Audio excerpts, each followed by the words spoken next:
Hello everyone, welcome back.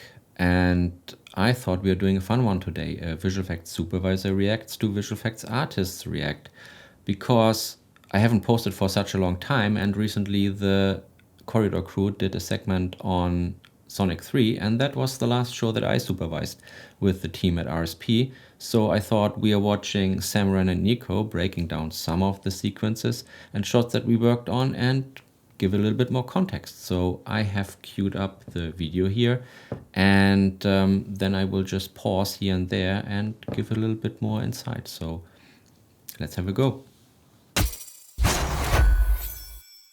Sonic 3 has some surprisingly sweet stuff in it. Project Shadow is far beyond anything we've ever encountered. I mean, honestly, Jim Carrey carries the movie. Jim carries the movie. Yes. There's Tails, there's Sonic, there's Knuckles, there's Shadow, who has a gun. There's a scene at the very beginning of the movie that completely blew me away, because as I was watching it, I knew everything I was seeing wasn't real, but it looks so dang good. Let's watch it.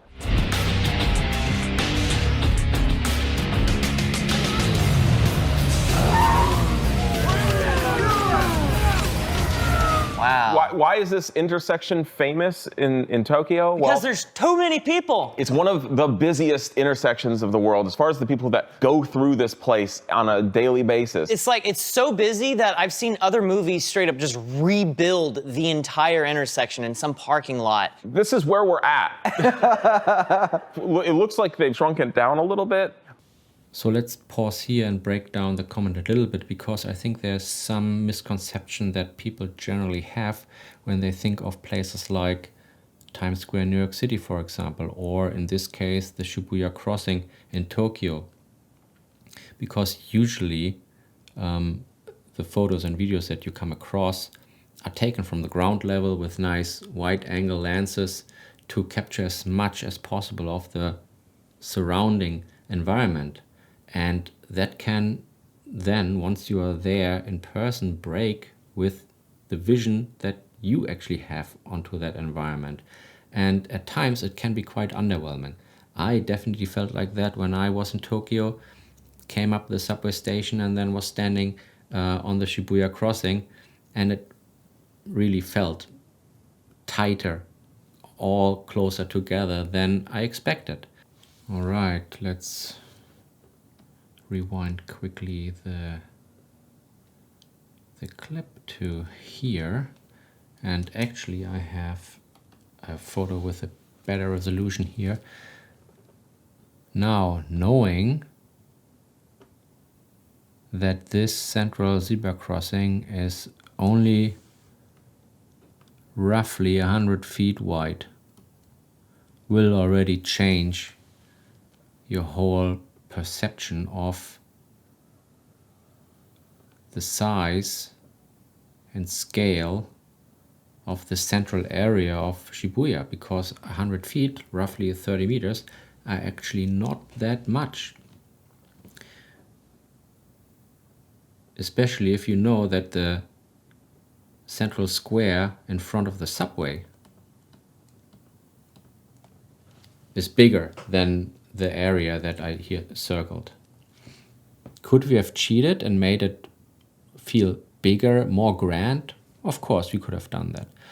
But you have to understand, if you work on a show like that, where you're utilizing real-world environments, all the departments, the pre-production previous team, the production design team who ultimately builds the set, and the post-production team, we all have to stand on a common ground to achieve the best result possible. In this case, it's starting from a real-world dimensions. And I have a really nice example here, dropping in from the helicopter, where we are using a hybrid of plate projection, DMP for all our environment in the background, and then our CG Shibuya on top.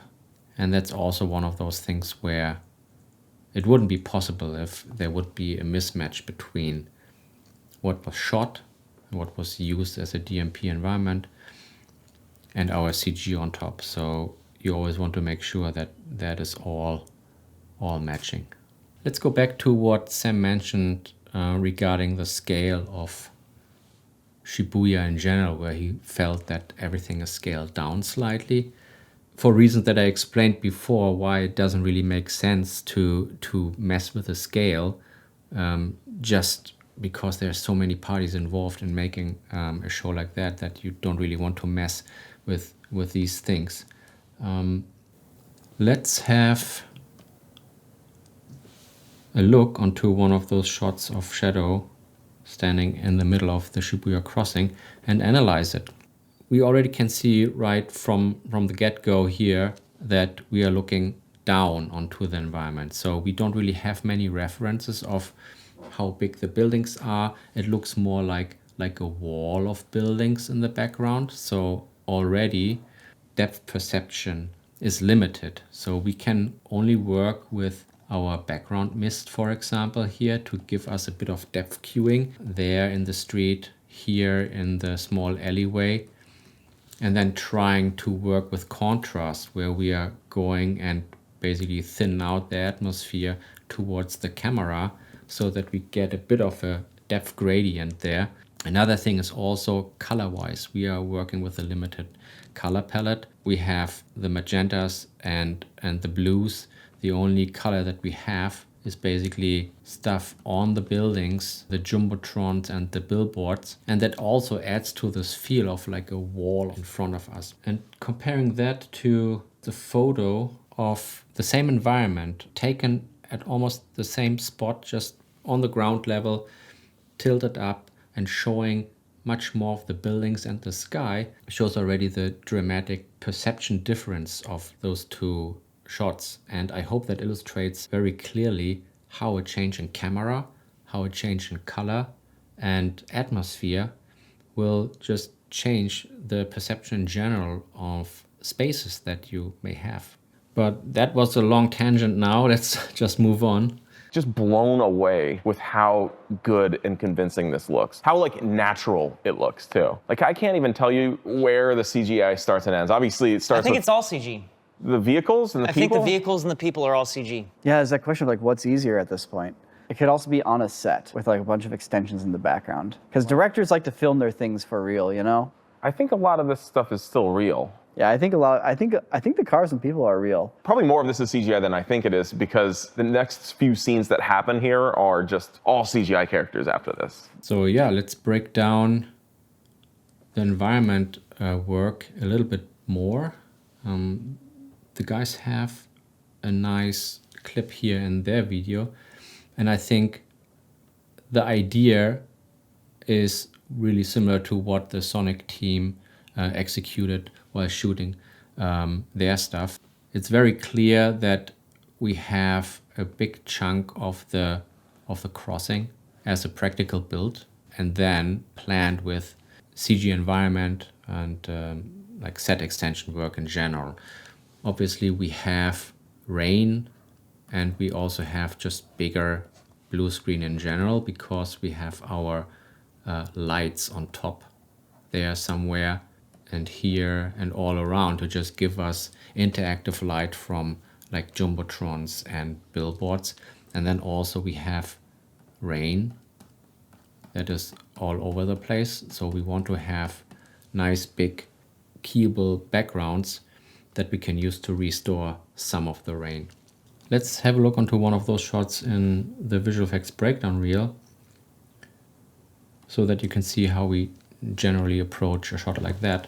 As you can see here, we are generally starting with a live action plate. It's very clear where our set ends and our blue screen starts.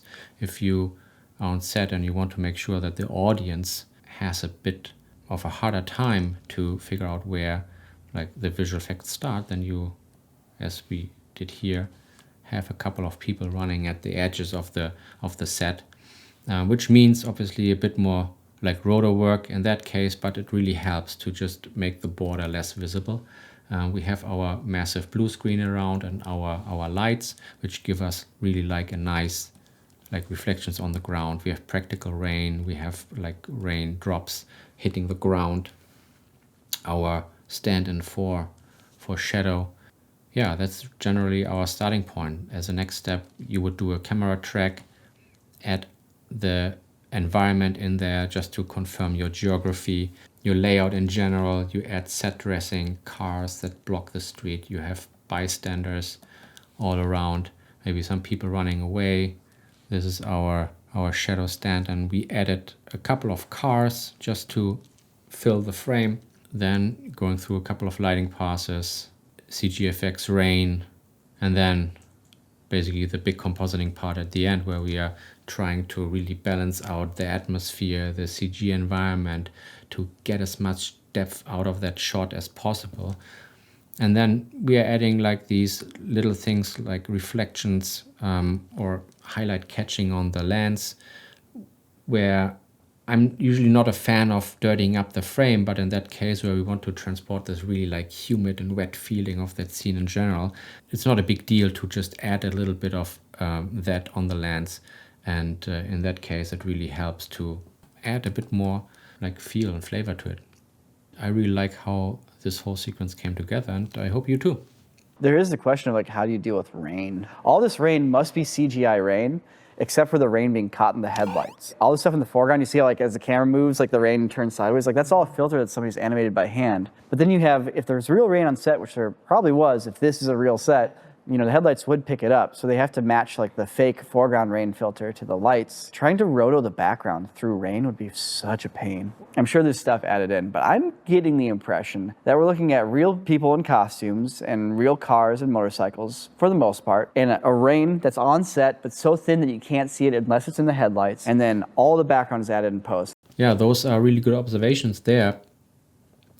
Usually matching CGFX rain to live action rain is not a big deal, because you have a lot of good references from the live action plate in terms of how long and how streaky a raindrop is, what is the direction that it usually goes. So you are ending up adjusting that, like motion blur settings, maybe sampling because it may get too stroby or not. There's a bit of like back and forth because it's all perception.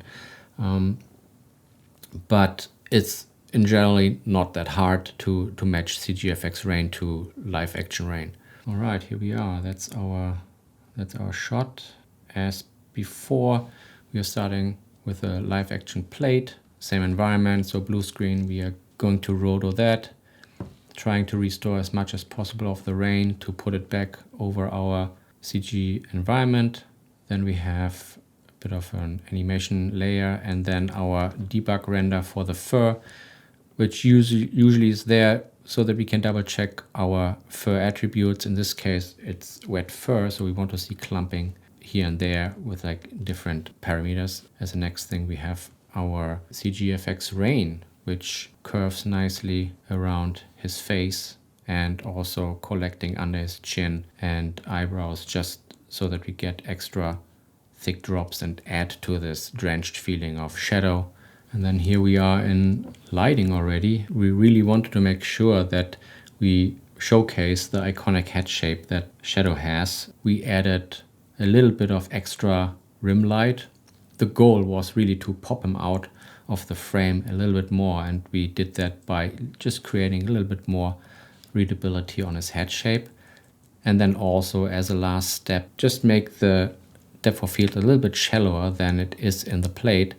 What makes working on this movie so hard? What do you name the files for this character? You know, is it shadow pass, or is it like diffuse shadow pass? Like, wait, hold on, what's going on here, guys? And you're trying to composite this and like, Dude, that's a deep joke. That's a deep joke. That's the nerdiest joke I've ever heard. okay, sorry. Yeah, that was a deep cut, a fun one.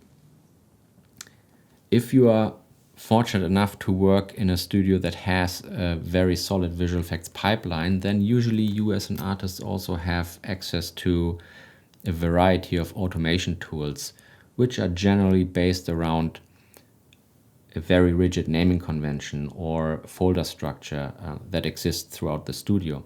And that makes handoffs between departments much, much smoother and less prone to errors.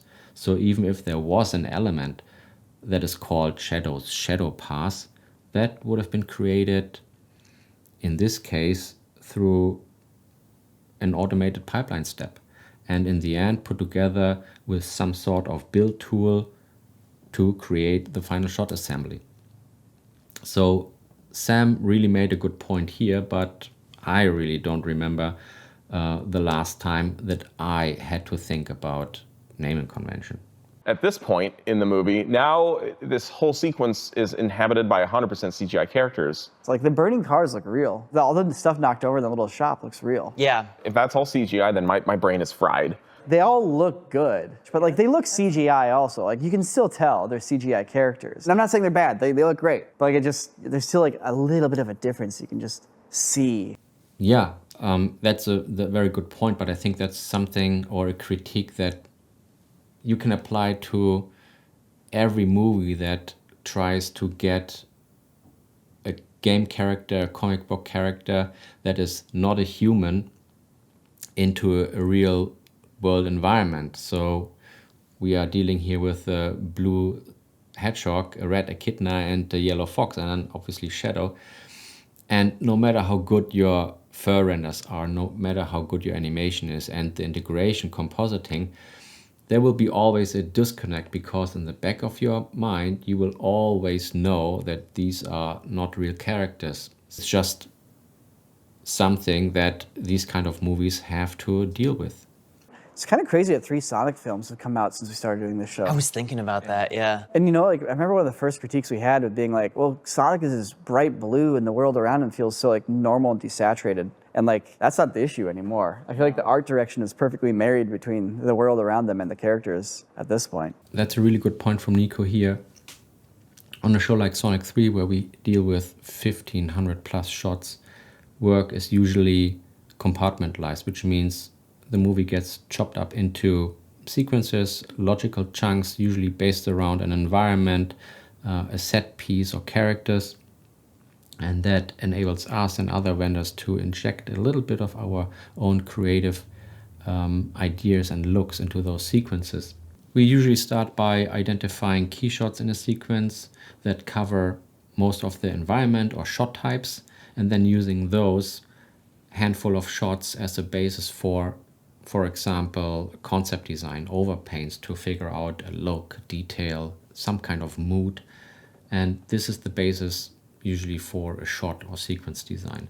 If we would have access to a first environment or any kind of CG assets that can be utilized in a lighting department, then we could go that route and pipe that all the way through compositing, and then trying to iterate there a bit further on the look, more on the technical level, and then offer variations in the best case for a first creative approval with the director. During that process, we are able to set up templates for renders, for comps, and create standardized workflows which help later to process similar shots much more efficiently.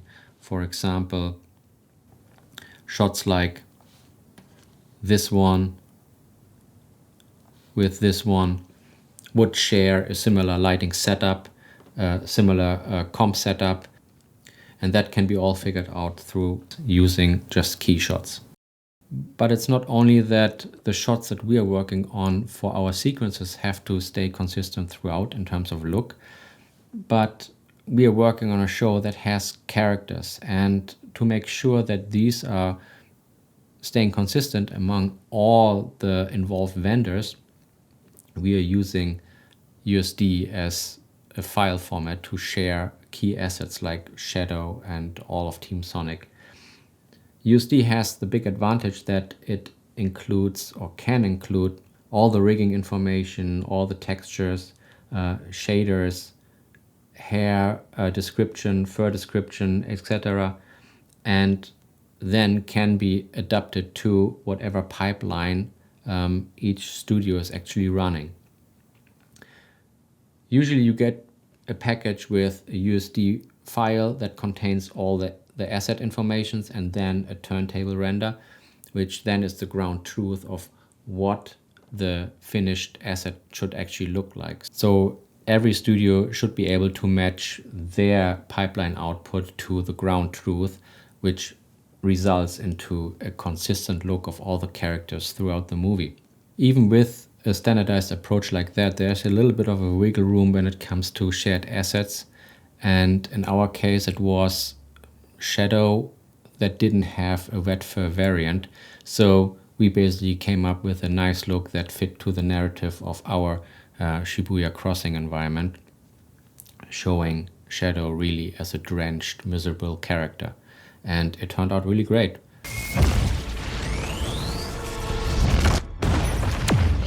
Wow, what a punch. Right? It's like, this is pretty sweet. This is cool. Those wide shots, I mean, obviously that's all full CG. I have to disappoint you there, Ren, because that shot is plate-based with our CG environment sitting on top.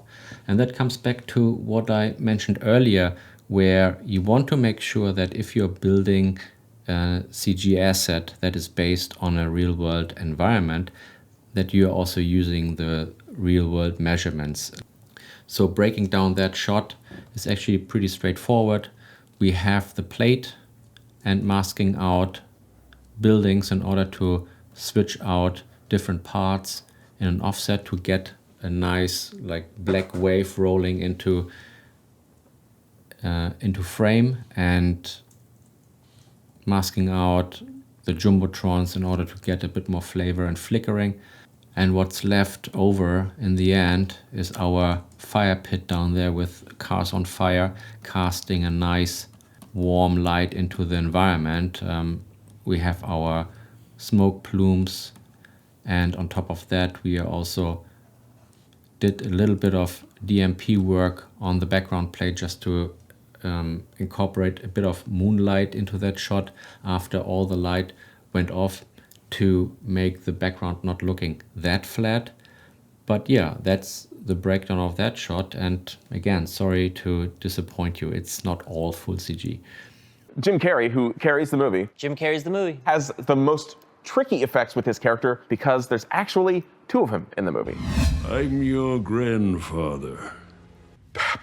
In the saggy flesh. Dr. Robotnik meets his father, Dr. Robotnik Sr. I forget the names, I wasn't paying attention to that part. It's as if we're two characters in a movie being played by the same actor.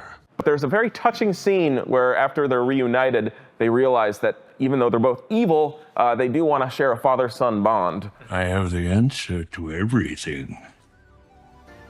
Come on, kiddo.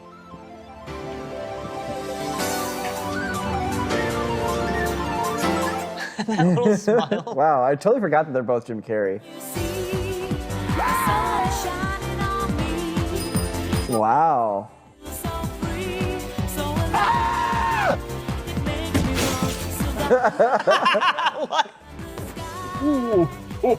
Watching this, obviously, we got our quote-unquote split screens. We have our motion controls. The bike riding was pretty impressive, having him holding the handlebars. I'm willing to bet it's a body double and then a head replacement, where he's actually still doing both, but they're extracting the performance out of one of them and putting it on the body double of the other one. I'm guessing the person on the bike wearing the red shirt is the body double, and they put Jim Carrey's head on top of them. It's a perfect cutout, dropping another head, cut along the strap of the helmet. So you can kind of feel that there are two layers when it comes to the red shirt against the white lab coat. You don't really feel like the ambient occlusion, that little bit of dark shading that happens when things kind of get next to something. Yeah, Doesn't really I'm happen sensing that on the there. front of his face a bit there. And there should also be red light bouncing up. Question is, how do you interact? So that hand that's on the handlebars.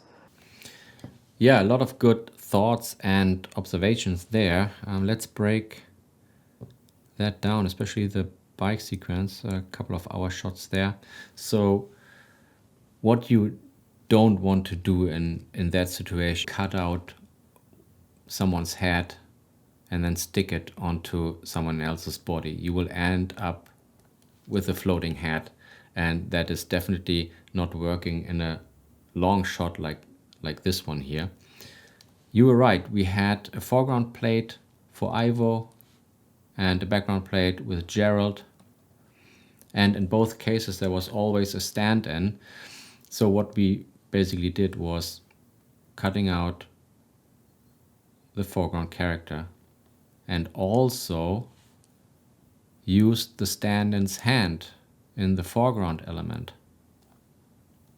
And then the only thing that we had to do is getting our background character, Gerald, and make sure that this edge here matches. And because there's always a bit of shadow and it moves anyway, you are not immediately drawn to it because you expect movement there on his wrist. And this is how we put the foreground elements together. This is the thing I did learn. I read an interview with the VFX supervisor. I was like, okay, how did they do it? I'm trying to get some behind the scenes pictures. The answer he had was they used everything. Nothing's off the table. Everything from motion control, split screens, we have our body doubles, we have our fully CGI heads. We also have effectively deepfakes in some of these shots, potentially. Oh, interesting. So what makes this more challenging than just a regular split screen is their arms are kind of overlapping there a little bit. And there's fireworks lighting that needs to be synchronized between the two takes. Ooh, yeah, that's crazy. So So what actually helps marry them together really well. They probably just have some synchronized LEDs going off that they can just play in a sequence and then play in a sequence again for both takes. I mean, it's a bold choice to have them seated that close together because you can see there's a little line there where they're adding a shadow between them. And it's honestly pretty good. It's great work, but you can tell. But it's also like balanced out by the synchronized lighting. Yeah, the guys were on the money, and obviously this is a split screen with those two guys in the foreground, and you really try to just integrate them as good as possible. If you look closely, maybe go frame by frame, you will see that the lighting on them from the RGB lights is a couple of frames off, and that usually has to do with performance, where you want to have a certain reaction at a certain time. So rather than synchronize the lighting, you sacrifice a little bit of that timing to actually match performances in that case. On top of what we did there with the foreground integration, we also had to create an environment, because you can see here it's blue screen somewhere in a in a back lot. So creating grass and the fairground and the background, that was also something that we had to do. On top of that, we have like an element of stone there, and then the reverse angle, which all has to work, a little set piece there. Let's take a look at one more slightly more advanced clone scene. They have to get through a laser room, and so they have laser-proof suits. So now we can just dance right through. That sounds like a challenge. Effects in the scene, The lasers. lasers, and then also all their, whether they're CGI or not, their bodies are fully 3D tracked. That way they have the little hexagonal shapes on it. So this scene, just, it's so much work. It's crazy. Let's first check how the guys think, what our process was and what we actually did on that sequence, and then I break it down for you a little bit more. Then they grab their hands together. They go behind each other there. Still doable, still doable. Still doable, Close still up to the doable. faces. Still doable, and then, whoa, what? Like, what is that? Okay. Wait, hold on, what's going on? Immediately changes everything. That means they have to have two performers there. Is there a Texas switch? Is there passing back and forth, and in doing so, there's a switch? So it's all the same take here, and then boop, that's a cut. Wait a minute. It's head replacements. Nico, what's the difference between a CGI head and a head replacement? Well, the head replacement could come from real footage. Okay, so it's more surgical. Yeah, I guess, yeah, CGI is the computer generated the image. This is probably one of those scenes where it's like every single second was meticulously planned out and choreographed. It was probably a lot of, he did both takes, probably a lot of different takes for both actors. And then they did body doubles for everything. And then they used just that moment where they, have their arms together, so they're only doing a head replacement for that moment. And then as soon as they separate, now we're going back to the two separate actions. But like for a shot like that, it cut there too. Those two shots are ones that they could get away with just doing the same shot over and over for two takes. Only when they're actually touching that they're like, all right, for those specific shots, body doubles and head replacements.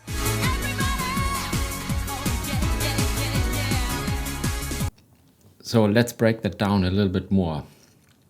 If you are interested though, there's an article about the sequence written on the Befores and After webpage, which goes a little bit more into the technical details. So I will link it also down in the description, and yeah, if you have time, it's a really nice read. The sequence can be broken down into just a couple of components and tasks actually. We have the laser system itself, the suit interaction, which means impact effects, laser spread, etc. And then trying to convince the audience that it is actually Jim Carrey who's doing all the crazy dance moves, which looking back wasn't even the hardest thing to pull off, to be honest. But let's start with the laser system. The laser system went through a couple of creative iterations. Jeff wanted to be able to complement the dance choreography with really like strong shapes of lasers bouncing off the two Robotniks, and referenced a mirror ball-like visual that he wanted to see. So yeah, we had to stay as flexible as possible in order to cater to that creative request. And although there was a practical laser show on set, which was in sync with the music, we decided to replace the practical elements for the majority of the shots, just in order to be able to build a much stronger narrative throughout the sequence. We wanted to be able to start from an idle state, like we have in the beginning of the sequence, to something that just becomes more and more aggressive throughout this whole sequence. Which brings me to the next point, which was the interaction with the suits. As Sam pointed out correctly, we used very tight body tracks in order to create those hexagon shapes on the suits which reflect the lasers into the scene. And for the most part, they behaved like real mirrors, even creating caustics that are thrown back into the hallway, as you can see here, which is really a nice effect and is the really photoreal quality that we are always looking for. In order to avoid, for example, random or rogue lasers that are hitting the camera or cover the actor's face, we came up with a system that let us art direct the vectors of the outgoing lasers more in screen space, which also enabled us to just create better transitions from shot to shot. And now to the last point, convincing the audience that it was in fact Jim Carrey who did all the crazy dance moves in that sequence. You have to recognize that at that point, Jim Carrey is around 60 years old, so you can't really put it on him to repeatedly do such an involved choreography for the Ivo and the Gerald character. So obviously there are dancers on set to cover for that. That meant for us face replacements, or rather head replacements, because it turned out that the dancers had different head shapes than Jim Carrey, and that was very much visible in shots where we had strong silhouettes and side angles. Our approach to that was using machine learning, and we had a lot of material from set with Jim Carrey in both makeups in all different lighting situations and facial expressions, which enabled us to go through these shots quite quickly and efficiently. I truly don't feel like it's the same actor for both of them. Like, there's zero clone effect happening. Like, they cross the uncanny valley of twins. That is a great compliment. Thank you for that. It is a big testament to the technical sophistication and the artistry of everyone who put the sequence together, so it can actually hold up to this level of scrutiny, especially when it involves such a well-known actor like Jim Carrey. So thank you again for the laurels. And that concludes our little Visual Effects Supervisor Reacts episode. I hope you liked it. I certainly did. If you want to know a little bit more about the other sequences that we worked on, I'm happy to jump in and do a little bit of a breakdown. But for the time being, I say see you soon and auf Wiedersehen.